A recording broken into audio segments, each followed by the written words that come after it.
Hello everyone and very warm welcome to AeroTap, and today you are watching the video where we are going to discuss about calculation of interest.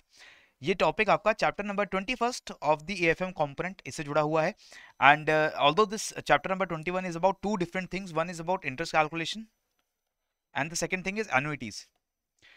आगे आने वाली कुछ videos के अंदर हम आपकी एन्युइटीज की डिस्कशन भी करेंगे, लेकिन आज जो है हम इंटरेस्ट कैलकुलेशन का जो टॉपिक है इसकी बात कर लेते हैं. Being bankers, I assume that all of us are very comfortable with this concept of interest. whenever we take some money on loan or we lend out some money to someone, एक जो return मिलता है आपको उस loan के ऊपर वो होता है basically interest, which is depicted in a percentage term on the basis of the whole amount that you are taking as a loan. So basically ये जो इंटरेस्ट है इसको कैलकुलेट करने के दो तरीके होते हैं. एक होता है सिंपल इंटरेस्ट, दूसरा है कंपाउंड इंटरेस्ट.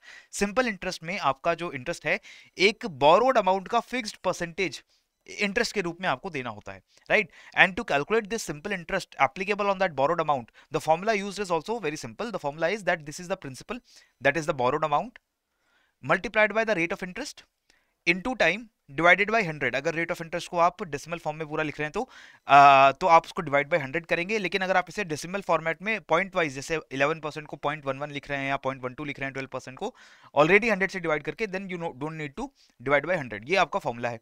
इस फॉर्मूले को आप लोग जो है काफ़ी टाइम से यूज़ करते आ रहे होंगे. स्कूल टाइम्स में भी यूज़ किया है आपने, अपने बैंक्स में भी यूज़ किया है आपने, अपनी बैंकिंग एग्जामिनेशन की जब तैयारी करी होगी तब भी आपने इस फॉर्मूला को यूज़ किया होगा. Using this formula is very simple. A student purchased the computer by obtaining a loan on simple interest. The computer costs 60,000 rupees and the simple interest rate on the loan is 12% per annum. If the loan is to be paid back after 2 years, calculate the amount of total interest to be paid and the total amount to be paid after 2 years. तो आपको simple पता चल रहा है. Simple interest जब आप calculate करते हैं, this is going to be 60,000. The amount that is borrowed, the amount is 60,000. 12% per annum का रिटर्न आपको देना पड़ रहा है और आपको 2 साल के लिए ये इंटरेस्ट कैलकुलेट करना है. So amount of total interest आपका इस फॉर्मूले से कैलकुलेट हो जाएगा. इस अमाउंट को 60,000 में जब आप ऐड कर देंगे तो वो आपका total amount to be paid निकल कर आ जाएगा. बहुत सिंपल है.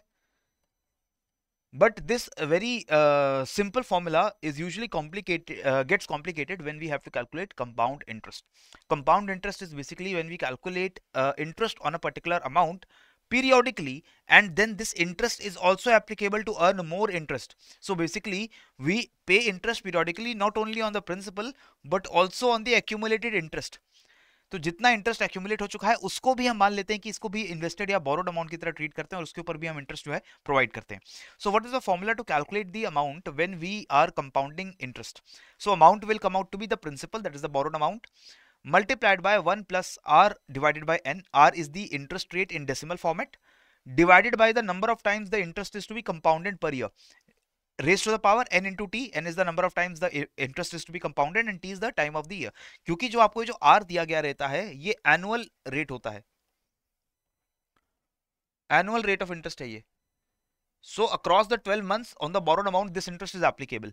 But sometimes your interest is compounded annually, कि पूरे साल का जो इंटरेस्ट है वो एक बार मिलता है और नेक्स्ट ईयर उस इंटरेस्ट के ऊपर दोबारा इंटरेस्ट मिलता है. लेकिन अगर आपका इंटरेस्ट सेमी एनुअली या बाई एनुअली कंपाउंड हो रहा है तो इसमें हम लोग क्या करते हैं, हर 6 महीने के बाद आपका जो इंटरेस्ट है वो आपको क्रेडिट कर दिया जाएगा, आपको दे दिया जाएगा और उसमें दोबारा अगले 6 महीने दोबारा इंटरेस्ट दिया जाएगा. तो बेसिकली वहां पर आपका फॉर्मूला कैसे चेंज हो जाएगा, it will come out to be the p into 1 plus r, that is the annual rate of interest divided by 2. हम इसको आधा क्यों कर रहे हैं, क्योंकि साल में पूरा साल का जो इंटरेस्ट है वो r है, तो 6 महीने का इंटरेस्ट कितना होगा, r/2 raise to the power 2 into जो साल है उस साल का जो भी टाइम आपने, जितने टाइम बाद आप उसको निकाल रहे हो, into t. That is going to be the amount, right? So this is how we calculate the amount on compound interest. Compound interest की कुछ खास बातें हैं. पहली तो बात यह है कि if the interest rate and the deposit time, जितने टाइम के लिए वो डिपॉजिट जो है या लोन जो है वो दिया गया है, अगर वो सेम रहता है, रेट भी एनुअल सेम रहता है और वो टाइम पीरियड भी सेम रहता है, तो ज्यादा इंटरेस्ट आप कहां अर्न करेंगे, सिंपल इंटरेस्ट में या कंपाउंड इंटरेस्ट में? The more interest you will earn in compound interest as compare to simple interest. और कंपाउंड इंटरेस्ट के अंदर भी if the compounding period is decreased then you earn more interest. Compounding period का मतलब है कि कितने टाइम बाद आपका इंटरेस्ट जो है वो कंपाउंड हो जाता है. तो अगर साल में एक ही बार इंटरेस्ट कंपाउंड करते हैं तो यानी एक ही बार साल में आपको इंटरेस्ट मिलेगा और फिर उसके ऊपर आपको फ्यूचर में इंटरेस्ट मिलता रहेगा. लेकिन अगर आप साल में हर 6 महीने के बाद इंटरेस्ट देते हो तो आपको ज्यादा इंटरेस्ट मिलेगा. हर महीने इंटरेस्ट क्रेडिट करके उस पर इंटरेस्ट देते हैं तो फिर आपको ज्यादा मिलेगा. तो आपको जो पीरियड ऑफ कंपाउंडिंग है, अगर वो 1 ईयर है, और उसको कम करते जाओ, 6 मंथ्स कर दो, 2 मंथ्स कर दो, 3 मंथ्स कर दो, 1 मंथ कर दो, तो वहां जितना कम करते जाएंगे आप, तो आपको उतना ज्यादा जो है इंटरेस्ट उसके ऊपर मिलेगा। अगर मैं इंटरेस्ट को कॉन्टिन्यूअली कंपाउंड करूं, मैं बोल रहा हूं कि हर टाइम पे आपका जो इंटरेस्ट है जितना आपको मिल रहा है वो आपको कंपाउंड हो जाता है और उस पर आप एडिशनल इंटरेस्ट अर्न कर सकते हो, तो उसका फॉर्मूला क्या निकल कर आएगा? Amount is equal to e into p, that is the principal, into e raise to power r t. R is the rate of interest and t is the time period, सालों में जितने time के लिए आपने वो loan दे रखा है। यहां पर ई की वैल्यू क्या होती है? 2.71828। So if the question comes that you take a loan of 10,000 rupees and the interest is compounded continuously, then you will use the formula P, that is 10,000 into 2.72, इसको 2.718 को 2.72 मानकर हम इंटू जो भी आपका इंटरेस्ट रेट है R into जितना भी टाइम है, अगर 2 साल है तो इंटू 2 कर सकते हैं। ठीक है, एक रूल आपको यहाँ पर ध्यान रखना चाहिए, rule of 72, this basically says if you want to calculate कि आपने जो भी लोन या इन्वेस्टमेंट कर रखी है वो जो आपका प्रिंसिपल अमाउंट है वो कितने टाइम में डबल हो जाएगा, राइट, डबलिंग पीरियड कितना होगा उस अमाउंट का, तो उसके लिए हम क्या करते हैं, हम रेट ऑफ इंटरेस्ट को 72 को रेट ऑफ इंटरेस्ट से डिवाइड कर देते हैं। अगर रेट ऑफ इंटरेस्ट 10% है तो हम 72 को डिवाइड करते हैं 10% से, अदरवाइज 20% है तो 20% से डिवाइड करते हैं। तो इस तरीके से वी कैन फाइंड आउट कि कितने टाइम में आपका जो अमाउंट है it is going to get doubled, right, using the rate of interest.